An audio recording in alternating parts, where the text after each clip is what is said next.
Welcome back, friendly targets. In today's video, I'm going to show you how I do PI for PvP. I'm going to walk you through the complete one-man, one-character, one-account process to produce everything you need to create nanite repair paste. It's not the most efficient way in the world, but if you only have the one account or you just want to deal with the one account, it works. And it will make you a bit of spare cash on the side because we're going to produce more paste than we'll ever use in PvP, unless maybe you're a capital pilot. Anyways, the video is going to be split into two sections. The first is just going to cover the absolute bare basics. So if you're somebody who already has some knowledge in PI and you don't need to know all the details, you just want to know what the setup is, we got you covered. And then the video will move on into more detailed about specific planetary setups, things to look for, tools that will help you, hauling, manufacturing, skills, all that fun stuff. Alright, moving into the bare basics, and if you've never done PI before or you've only done a little bit, I do suggest watching the whole video. But here are the bare basics. The planet you'll need will be 6 of them, okay? And I'm using a temperate, a lava, 2 barrens, a gas, and an ice. This will produce everything you need to create nanite repair paste. Okay, now let's do the simplest planets first. Let's go with the ice planet. And on the ice planet, you're going to basically be producing the super stencil plastics, okay? And you're going to need to extract noble gases and plankton colonies to do so. Now, if you plan on checking up on your PI once a day, as I am, you'll get the most efficient yield out of one account. However, if you only plan on doing this once every 2 days or more, you'll still be producing a fair amount. There'll just be little gaps in your production while you're sleeping, maybe.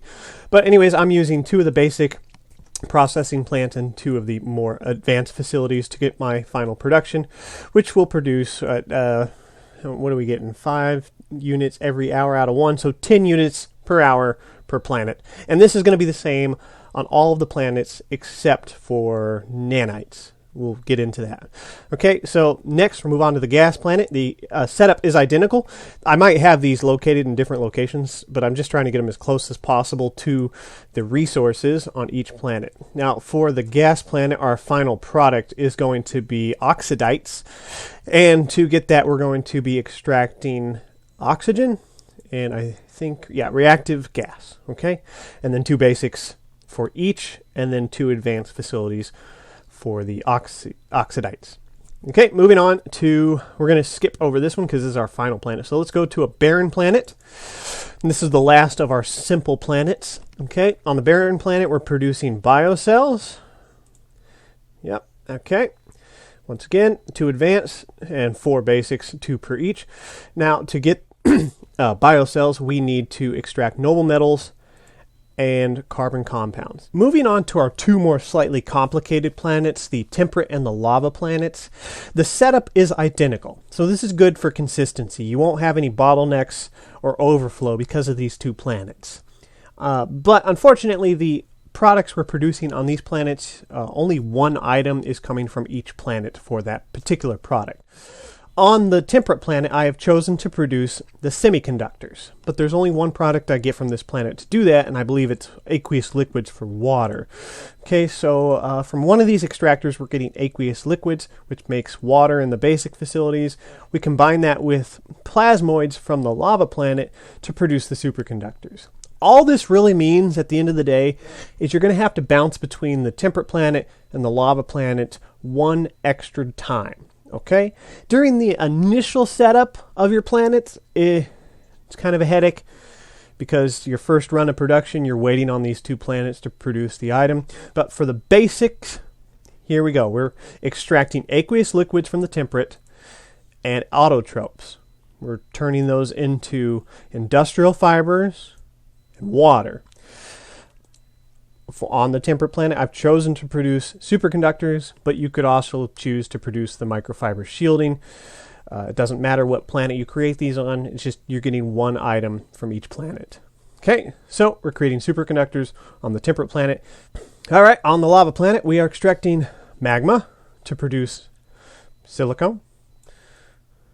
And we're extracting suspended plasma to produce plasmoids. Okay, the plasmoids we're shipping over to the temperate planet, and from the temperate planet, we're bringing over the industrial fibers. Okay, so we combine the industrial fibers and the silicon, which we're producing on this planet, to create microfiber shielding. Okay, all right. So on the temperate planet, we have superconductors, lava planet, microfiber shielding. On one of the barren planets, we have the biocells. The gas giant has the oxidites, and the ice planet has the super stencil plastics.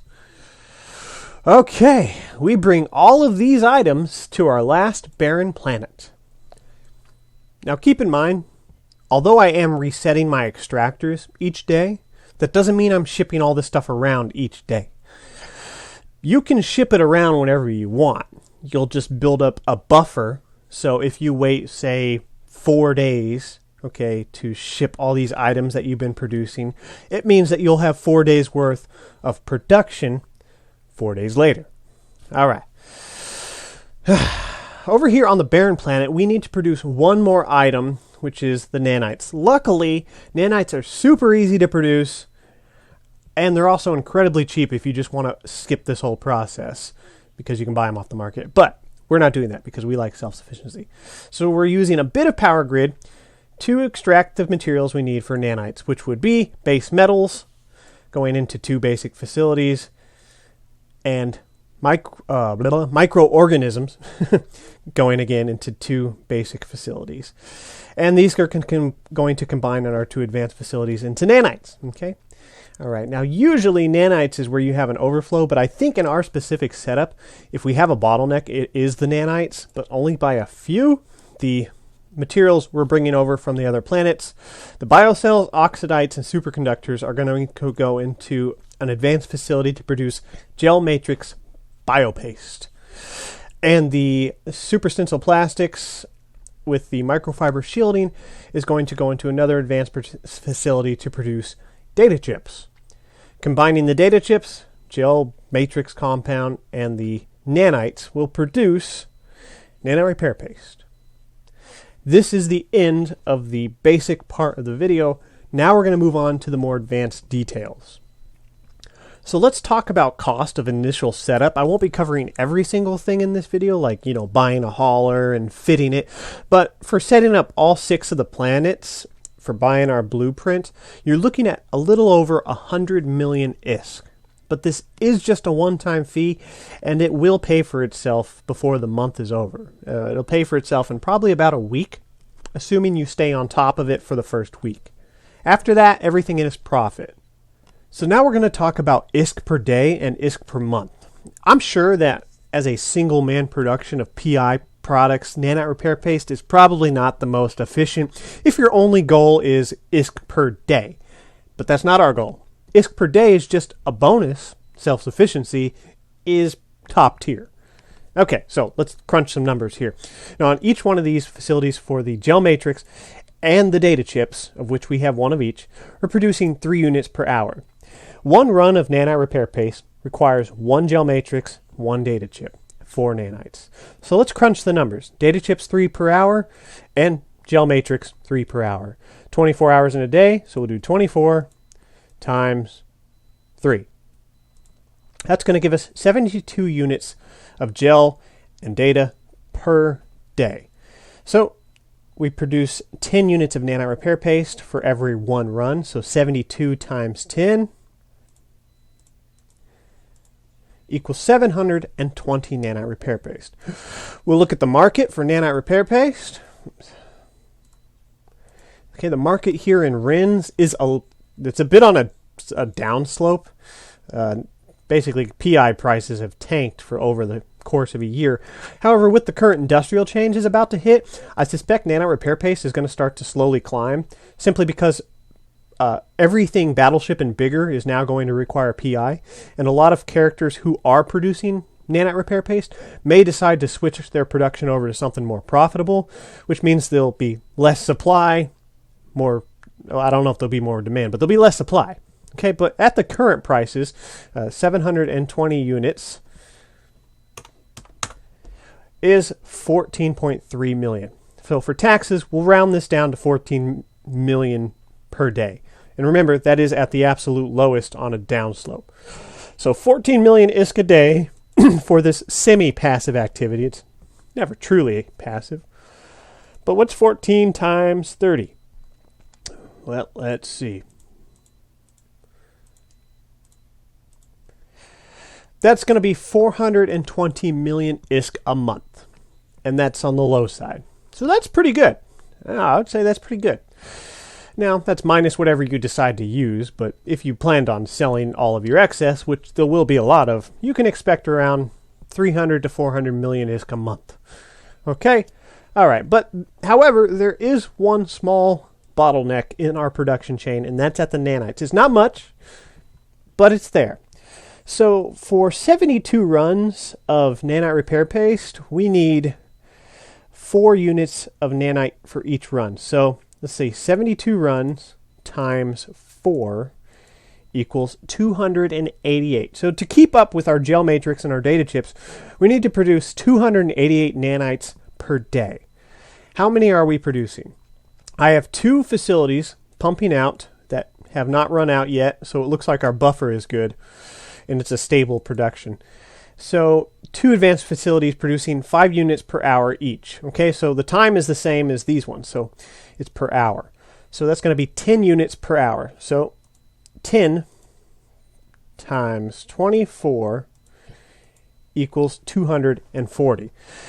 Okay, we need 288 to keep up with production, so we're going to need to get those 48 other units of nanite repair paste somewhere else, either from the market, or you can grab an alt character on the same account and just give it bare basic skills and have it produce a few extra nanites for you. Honestly, it's such a small amount, I just buy it off the market. As far as the blueprint goes, I don't believe that doing any kind of material research is going to help you at all. You can't go less than 1 on these required materials for data chips and gel matrix, and I don't think it's going to knock the nanites down either. Maybe at level 5 it would knock the nanites down by 1, but I doubt it because these are such small amounts. Time efficiency is also not really a big deal because your blueprint's always going to outrun your planet production, so it doesn't make sense to really do any research on this at all. Now, I know the last thing anyone wants to do is waste time in a slow, clunky hauler. Time is precious, so I got you covered. When you do decide to go out and transfer around your commodities, I chose the Wraith, and the Nurses would also be a good choice. Basically, just use whichever one you have higher skills in. I have level 5 Minotaur Industry, so I use that. If you're level 5 Galente, use the Nurses. I think the Nurses is technically a little more agile. Anyways, the reason I like the Wraith is we're transporting around relatively low volumes of planetary commodities, so we don't need a big cargo hold. We don't need the bonus of something like the Epithal. The Epithal for what we're doing sucks because it's paper thin. You cannot put a tank on that thing. It'll die to a smart bombing battleship. And it's really slow. That's it. Okay, so when doing your initial planetary setup, you're going to need at least 6,000 meters square of cargo hold. Okay, so your setup would be something like this. You could swap these out for warp core stabilizers if you want. It doesn't matter. The planetary command centers, before they're put on a planet, are dirt cheap, like less than 100,000 ISK. So if your hauler gets blown up before you're done, it doesn't really matter. But for transporting our materials from planet to planet and then back to our home system, this setup will do just fine. Because this ship and the Nurses has an inertial modifier bonus, it means you have a really fast align time. This allows you to do the micro warp drive cloak trick without a micro warp drive. You can use an afterburner. This frees up more power grid and CPU to let you put on a bigger tank, which means you'll be able to survive smart bombing battleships better. If you're warping to a gate and you see something suspicious, go ahead and turn on your hardener, and you can even overheat it if you want to get about 20k EHP. This isn't going to survive everything, but it'll survive, a good bit of smart bombing. Anyways, we've got the inertial stabilizers to help with our bonus. It complements that. 1 cargo hold extender, because we will need a little bit of room. And then 2 warp core stabs. This is in case somebody follows you to a POCO or decloaks while you're at a POCO. If they get your pattern down and they really want to kill you, they'll kill you. But this is a Tech 1 hauler. Nothing on here is expensive except for maybe the improved cloaking device, but I'm only using this because I had it. With this ship's inertial modifier bonus, you don't need the improved. You can use a prototype To make this ship really nice and convenient, I put on 3 hyperspatial velocity optimizers. This gives us a really fast warp acceleration and deceleration, as well as a 7.0 warp speed, or 7.0 AU warp speed. So this ship aligns fast, it warps fast, it does everything fast, and it has enough tank to survive the occasional smart bomber. So let's go over the process of how I deal with my planets, both in the user interface and hauling stuff around. Now, when you're first setting up your planets, the first couple of days, you might spend a little more attention fixing mistakes or moving more products around than usual. But once it lines out, you can haul your products once a week and reset your extractors every, I'll say, 2 days to be semi-passive. Maximum production, you'd want to reset your extractors once every 24 hours, but not everybody's going to do that. Anyways, let's grab us a nice little production slot that we produced. I had a run of 147, which will produce, I think, 1,470 nanite. So it's probably about 2.5 days worth. I don't know. I'm not perfect on this. So that's about 28 mil worth of nanite repair paste we got there. We'll go ahead and take this back to our home base and get it safe, and then hit our planets. You see, we've been doing it for a little while. We got a nice little stockpile here, and this is just really nice because now when I'm fitting ships to go for PvP, I can put extra nanite in the cargo hold for repairing modules that I've burnt, or an extra reload on the ancillary armor repper. I don't have to feel guilty about it. And, you know, this is more nanite than I'm ever going to use, so I'll just eventually sell a good chunk of it. So let's hit up the planets. Now, eventually you're going to run into a situation like this where you've almost filled a storage unit because one item produces better than the other item on a planet. Now, when I'm setting up my initial extractors, I try and make sure that the yield for these 2 extractors is about the same. Okay, over 300,000 units per day will keep up with production, but I try to keep them together so that they don't have one overflowing. However, eventually, because these move around, they become less abundant in some areas and more abundant in other areas. You're going to need to take one extractor off of one unit and give it to another. You'll do this every maybe week and a half. It just depends on how items are spread out through a planet. But keep in mind, if you get one storage unit that's almost full, go ahead and knock an extractor head off of that unit and give it to the other one. Now, we made our first jump into low sec. We're here in Amamaki on the Amamaki gate. It's usually not camped. None of the gates I go through are usually camped in my time zone. But I'm going to show you how well the afterburner cloak trick works on the Wraith. And this will be the same for the nurses, if not a little better.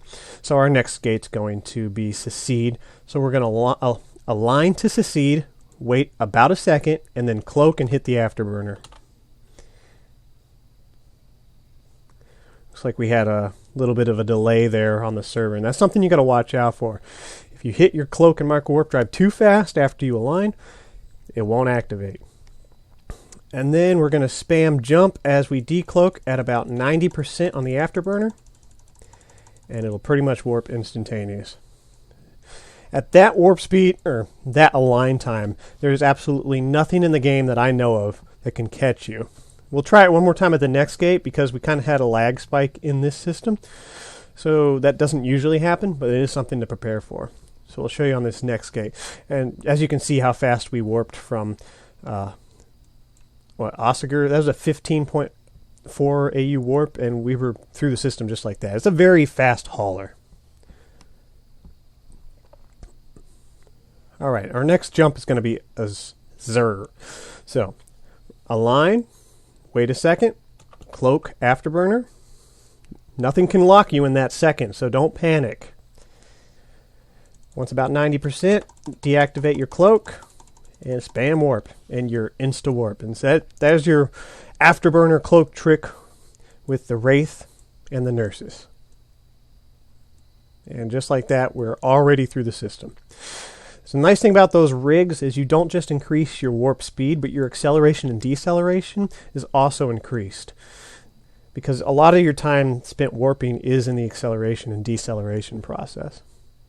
And one more time for good measure. Align, second, cloak afterburner. Now, you don't have to deactivate your afterburner, but I do both at the same time. I deactivate both just to make sure it doesn't try and recycle, and you pretty much just get an instantaneous warp with this ship. It's awesome. Then you've got the warp core stabilizers to help back you up. You always want to keep your eye on D-scan. If you see battleships towards your gate, you turn on that invulnerability field. You could just turn it on all the time if you have good capacitor skills, but haulers' capacitors kind of suck. So if you don't have really good engineering skills, ship capacitor skills, usually you only want to turn this on when you need it. So the first two planets I like to hit are the temperate and the lava planets. From the planetary UI screen, you can go ahead, right click on the planet, go to customs office and warp to customs office. Now while you're in warp, go ahead and activate the customs or access the customs office. You want to transfer these materials around while you're in warp, so you spend as little time at the POCO as possible. Now from the temperate planet, I'm taking my superconductors and my industrial fibers. Okay, I'm leaving plasmoids here because we're going to bring those back over from the lava planet anyways. So let's go ahead and warp to our lava planet's POCO. And once again, while we're in warp, we're going to access that POCO. Okay, now on the lava planet, we're going to leave the industrial fibers, but we're going to take the microfiber shielding and the plasmoids. I hate it when it does this. Sometimes you'll have items in transit, for some reason they won't ship to the launch pad until you've transferred them. Usually happens when the system has low activity. Okay, we're going to take these. Now, at the lava planet, we need to drop off the industrial fibers that we took from the temperate planet. Okay? All right. Now, we go back to the temperate planet. We only have to do this bounce once. Temperate, lava, temperate. You could do lava, temperate, lava. It doesn't matter which one you bounce to, but we got to do this bounce just one time, just for these two planets. Because as we mentioned earlier, we unfortunately don't get both items we need on those planets for local production. There we go. Okay, the temperate planet, we need to drop off the plasmoids, and we need to remember to transfer them over. All right, and that's it. Now, we're done with our complicated planets. We'll go to the simple planets, which are one jump away.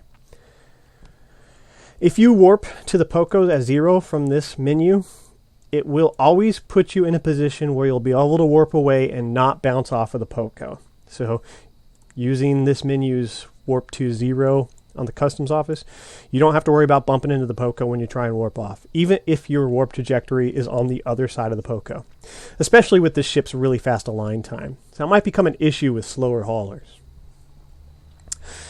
And just a reminder, at the temperate planet, we left plasmoids from the lava planet, and at the lava planet, we left industrial fibers from the temperate planet.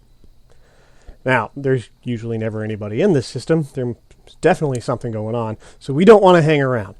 So we're going to try and be as fast as we possibly can on our planets. We have 4 planets in the system we need to go to. We save our final planet, which is our barren planet that produces all our end products. We save that for last, of course, because we're dropping off materials to it and taking materials away from it to go home. From here, we need biocells. Okay, skipping over that planet, going to the gas planet. I'm normally a little faster at this, but while I'm trying to talk and make a video at the same time, words become difficult. Oh, see, it did that again. I hate that. There's like a 5-second delay, too. Sometimes you just catch a planet when it's producing 10 more units. Now, I believe I'm picking this up on a 12-hour cycle. I picked these up like 12 hours ago, but then I said, hey, let's make a video, and now I'm picking them up again. Normally, after a 2-day period, there's a lot more in here, but this is just for video examples. This is about 12 hours worth of production. And this is our ice planet. Looks like we got everything. We should have 5 items in here, and we do. Now we go to our last planet, which is a barren planet that's producing nanites. On the barren planet, I have set up, and we'll go over more details later, but I've set up 3 launch pads. One for the data chips and their required material, one for just the nanites, and then one for the gel matrix and its required material. I do this so that things don't run out of storage, and it makes it easier when we're dropping stuff off. Now, if I'm sitting here and somebody was to suddenly decloak or warp to me, it doesn't matter what POCO you're at. You know, your final POCO, one of the middle ones. If you're at a POCO and somebody decloaks or warps to you, select everything in your cargo hold and just dump it into the Planetary Customs office. That way, worst case scenario, they'll only be able to destroy your hauler, but your items and all your work over the past few days will be safe in that POCO. It doesn't cost anything to put items in the first hold of the POCO. Doesn't cost anything at all. Okay, taxes are only applied when you're transferring from the planet to the POCO. All right, so our first launch pad for data chips will need the super stencil plastics and the microfiber shielding, and then we'll take the data chips. Our second launch pad is just for the nanites, which we're taking. We're not leaving anything because that planet produces everything it needs for nanites. And our third launch pad is for the gel matrix. So we are going to leave superconductors and biocells as well as the oxidites, and we're going to take the gel matrix. And that's it. We're done. Normally, a small amount like this, I would just dock up here and drop it off. But for the video, we'll show you some nanite repair paste production. Also, to help you guys gauge how much cargo hold you would use, that was a 12-hour production run, and we've got about a fifth of the cargo hold full. So 1 day, 2 days, this ship will carry about 2.5 days worth of production material. And if you want to stretch it even further, knock off one of the warp core stabs, put on another cargo hold extender, and you've got yourself another 1.5 days maybe.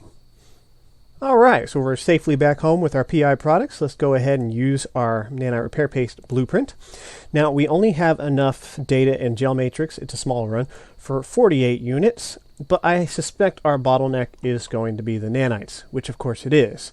So we'll hit 48, knock it down a little bit until we've reached our nanite limit of 42 runs. So even with the nanite bottleneck, we're still producing most of our yield. Now, once we've installed our run, as you can see, we have some excess materials. You can stockpile them for a rainy day. You can buy the bottlenecked nanites off the market for dirt cheap, or you can just sell your excess data chips and gel matrix. Gel matrix is always in high demand, going for about 100,000 a unit on the sell, 80 on the buy. Data chips, it's a volatile market, but they usually buy orders are around 50 to 60 and sell orders are around 80. So there's a good bit of money in the gel matrix and the data chips, and I suspect as soon as the industrial patch goes live that these are going to become more valuable because at least the gel matrix, and I'm pretty sure the data chips too, are going to be used for battleships and larger. Here I'm showing you 2 tools I used when setting up my production line. This first one is evehelper.tk. I'll put a link in the description. And this is really nice if you want to maybe try and make this process more efficient because you're going to use more character slots, more counts or whatever.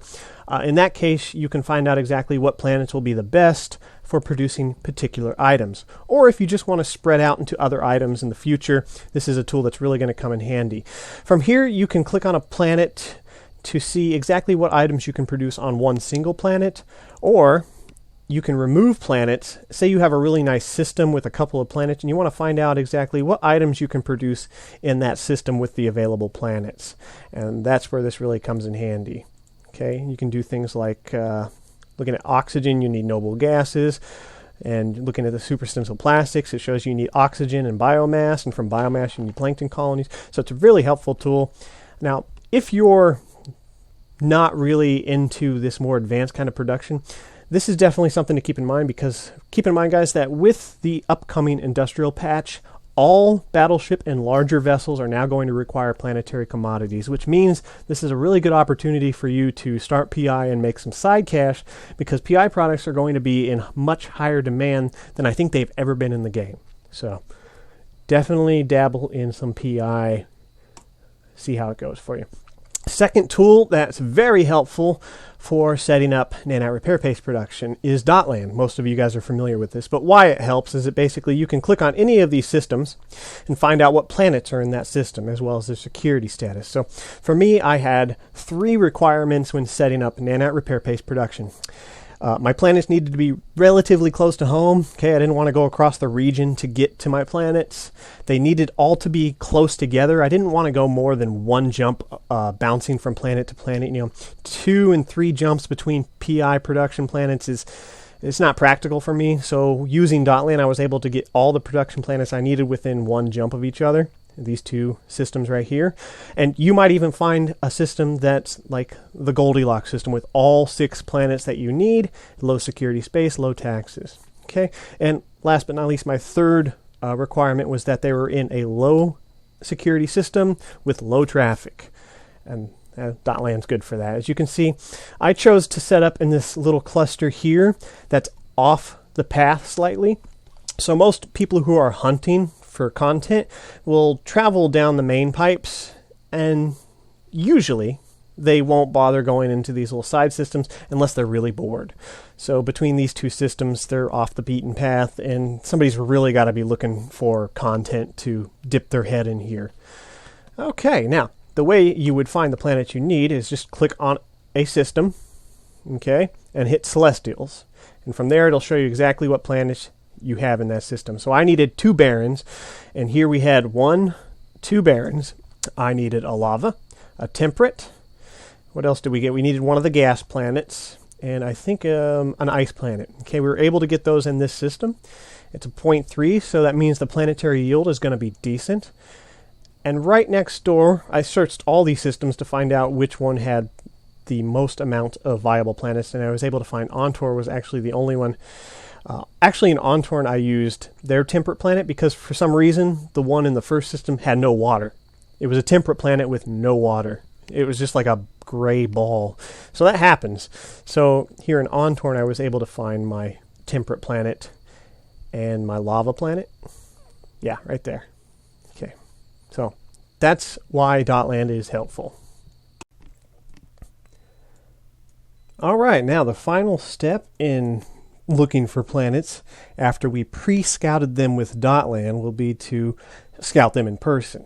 Because it's not just enough to find a system with the planets required, you need to make sure that the POCOs are going to offer you a decent tax rate.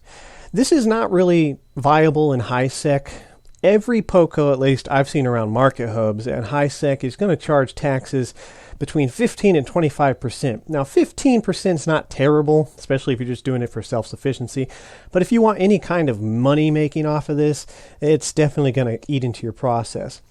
Especially because the 2 planets, the lava and the temperate planet that we have to bounce in between, on those planets we have to import materials. And you're taxed anytime you export and import materials. So we need to find POCOs with a low tax rate. So we're heading to the systems where I've already set up my planets, but we're just pretending like I haven't set up yet and I'm scouting out. Now, being it we're doing this for PvP self-sufficiency, I'm going to scout them in a PvP ship in hopes that we might find some content along the way. I'm currently in the Blue Angel. It's a bellicose fit that I've been having some fun with, and I might make a dedicated video on if it continues to be productive.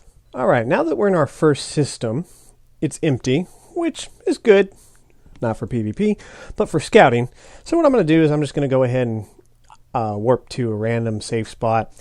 If you don't have one already, go ahead and make it, because you don't really want to just be sitting on a gate. Anyways, let's go ahead and check out the planets in this system. Now I have an overview pre-set up that has planets on it, and I can see that in this system I wanted the temperate and the lava planet. So here's our lava planet, and what we're going to do is right click on that, go to the customs office, show information. Now the customs office is 15%. Now that is pretty high for low sec, but that's still at my upper acceptable limit. I won't really want to look for anything beyond 15%, especially because these 2 planets are the ones that we're going to have to import some materials to from each other. Now, the materials we're importing and exporting are low cost, so the tax won't really hit you, but that's just something to keep in mind. Now, this was really my only option in this region because none of the other systems around on Dotland had viable planets for me to use. And I think 2 more jumps away, there was some viable planets, but the tax rate was like 20%. So that was pretty ridiculous.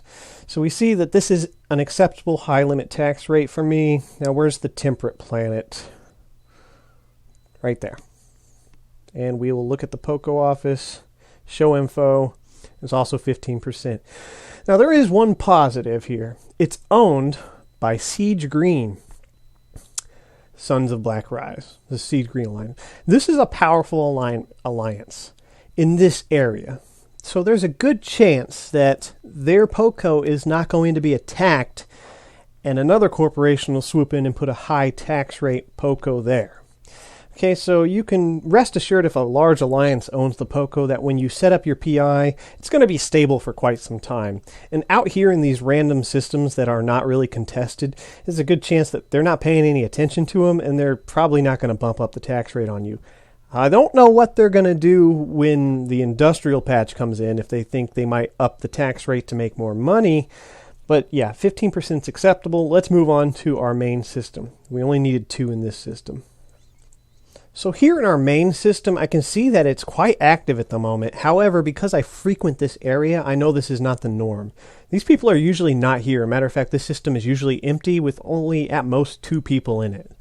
So from personal experience, I know this is a good system. However, if it was a heavy active system, it might be something you want to consider.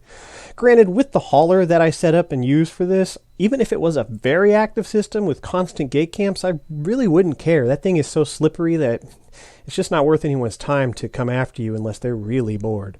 Anyways, let's go ahead and safe up and check out the planets. All right, so we're on our way to a safe spot. Let's go ahead and open up our planets here. And now, I'm not going to go through every single one of these because I already know the tax rate's the same on all of them. But let's check one of them that we need, which is the Ice Planet. It's owned by the same alliance, Siege Green. And I can see that the tax rate is a very acceptable 7.5%. This is like a sweet spot. This is what you can expect to find in low sec and have very good yield, very low tax rate, 7.5. Now, right next door, and in case you haven't messed with PI in a long time, the command centers, you can find them, they're NPC sell orders. If you get away from the market hubs, you'll find them at their best prices from NPCs, and they're all really cheap. As you can see, a Baron NPC command center is going to sell for about 81,000. They're all going to be about 81,000 ISK, okay? Now, when you put it on the planet and you upgrade it, it's going to charge you, but once it's on the planet, it's safe. When it's in your cargo hold, it's dirt cheap, so if you get blown up, no big deal. So finally, for the end of the video, we're going to go over a few more details on how I have my planet set up. This is not a tutorial on how to set up PI. I suggest watching one of the hundreds of YouTube videos, which will probably show you how to do it much more efficient than I have, but here's how I have it set up. Now, for the most part, all my planets are set up identical. Okay, our ice, gas, one of our barren planets, our lava, and our temperate planet are all set up identical. Things might be in slightly different locations, but you have 2 extractors, 2 storage units to act as a buffer for the extractors, 2 basic facilities for each of the items, so 4 total, and then 2 advanced facilities, as well as a launch pad and, of course, your command center. When scanning your planets to try and find where you're going to have a large yield close to each other, you want to make sure that you put your command center as close as possible to where you're going to set your extractors. Okay? This is because when you click on a planet, it usually likes to zoom in on your command center for some stupid reason instead of your launch pad. They might fix that. Maybe they already fixed it and I didn't notice, but it seems to zoom into the command center. So try and keep it close. Otherwise, you can spend half your time looking around the planet trying to find your stuff, and that's really annoying. All right, so for the lava and the temperate, it's exactly the same. They're set up just like the ice planet, other planets. But as mentioned before, one of the items has to be transferred off planet. So instead of routing that particular item to the advanced facility, it's routed to the launch pad. Okay? And then as you saw earlier in the video, we grab it, we transport it to the other planet, we bring that item back, and then you're good to go. Now, for our last planet of production, the one where we create the nanites and all of our end products, the setup for the nanites is the same, okay? You just have less extractors because of power grid issues. So you've got the 2 extractors, the 2 storage units, 4 basic facilities, 4 advanced facilities, launch pad. But here we have 2 more advanced facilities and 2 more launch pads. And these are only connected to each other. Okay, so I don't get confused and waste power grid. Here we bring in items from the customs office to the particular launch pads and send them, we route them to the advanced facilities. They create the end product and then they're routed back to the launch pads. That's pretty much it, guys. I don't think I have anything else to add to this video. I'm sure there's fine details I've missed. But in a nutshell, this is how you can, in one afternoon, set up a complete production line to create your own nanite repair paste and be a little more self-sufficient as a PvPer. Anyways, if you just so happen to create your nanite repair paste and you have a more efficient setup for a single character, let me know in the comments. Love to see it. If you have a video, that'd be great. Anyways, guys, until next time, happy hunting and fly safe.